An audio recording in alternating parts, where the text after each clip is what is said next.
At least 20 deaths and 555 confirmed cases around our state. Today, we also learned that a member of the CBS 46 family tested positive for the virus. And we want you to know they are doing fine tonight. Our building was deep cleaned tonight, and we followed the guidelines of the CDC and Georgia's Department of Health to make sure our building is safe and our employees are protected. Also, around our nation, there are now more than 23,000 cases of COVID-19, including 301 deaths. And breaking right now, the folks at Children's Healthcare of Atlanta confirming a case of COVID-19 at one of their hospitals. Officials say the patient is in isolation and the hospital is using appropriate precautions. Now, the hospital is also limiting and screening hospital visitors. Well, tonight, the Trump administration says more than 195,000 Americans have now been tested for the virus. And today, President Trump addressed the nation asking Americans to heed warnings from health officials. So we say stay at home and save lives. There's a time of shared national sacrifice, but it's also a time to treasure our loved ones and to take stock of what is most important, our faith, our families, our neighbors, and our great country. Today, President Trump also approved a disaster declaration for New York State. It is the first time a president has ever made the declaration in response to a public health crisis.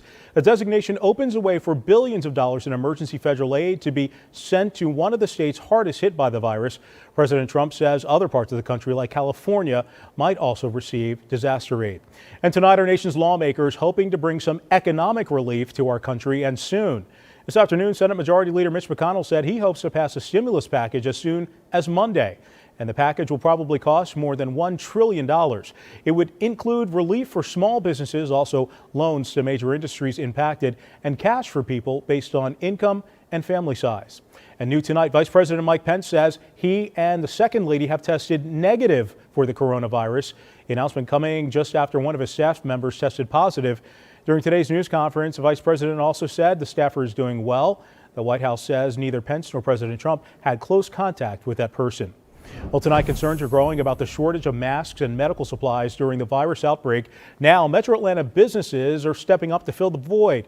CBS 46's Yasmina Alston is at Vector Tools in Alpharetta with this exclusive story. The owner of Vector Tools here in Alpharetta is donating almost 8,000 masks to 4 different hospitals in the state of Georgia. Those boxes with the masks were sitting out here in front of his business earlier this afternoon. Then some of them were loaded into this truck to be sent off to their first hospital. Doctors and nurses that are out there on the front line risking their lives need these things far more than we do. These masks are part of Albert Wu's business. He usually sells them, but now he's donating them instead. Every one of them were extremely pleased and extremely in need, so they were very happy about it.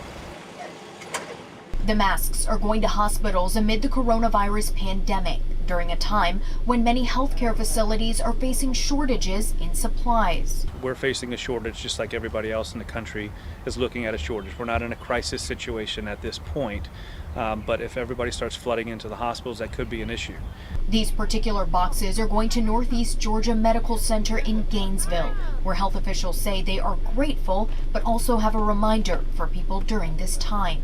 If you're feeling symptomatic, we want you to call in to your doctor's office, to your urgent care center before going into the doctor's office or the hospital, because we just can't overwhelm the system with what we're calling the worried well. We want people who are feeling symptomatic to understand that there's a process that could go through and questions that could be answered that could lead them to getting into the hospital or not. But if everybody shows up at the hospital at the same time, that could be the big problem that we're looking at.